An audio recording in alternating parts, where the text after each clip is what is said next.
Sasa juzi kuna kiongozi wa kisiasa wa chama tawala ambaye amezungumza akiwa Iringa. Amezungumza maneno ambayo kila mtu ameyapata. Mimi sitaki kuyarudia.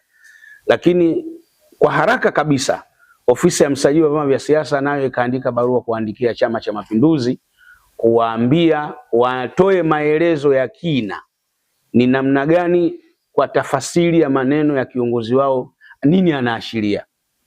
Nini maana yake?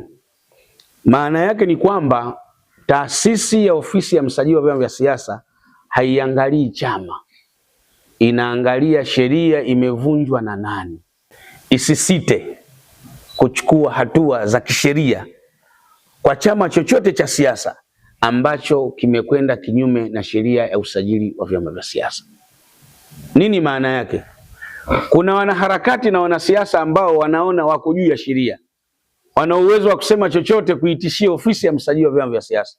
Bahati nzuri na ofisi yenyewe iko strong kweli kweli, haiogopi. Sasa sisi kwa sababu tunapenda usalama wa nchi, tunapenda amani ya nchi, wanasiasa lazima tufike hatua tufanye siasa katika utaratibu uliokubalika kisheria.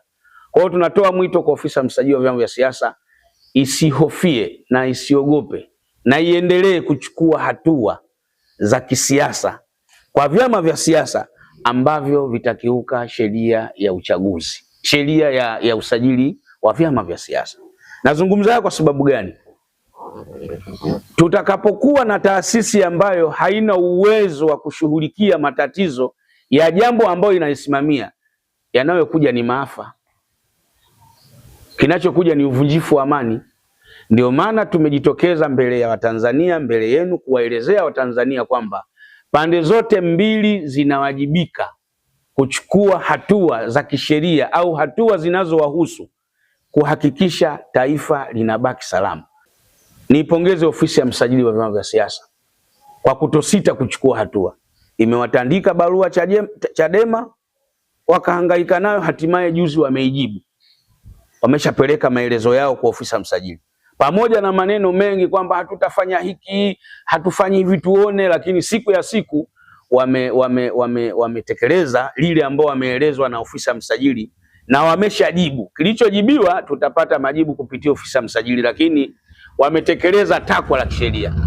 Tuna matumaini na tunategemea na Chama cha Mapinduzi watarejesha majibu kwa ofisi ya msajili. Kwa hiyo tunaipongeza ofisi ya msajili kwa sababu haiogopi kuchukua hatua kwa taasisi yoyote ya kisiasa.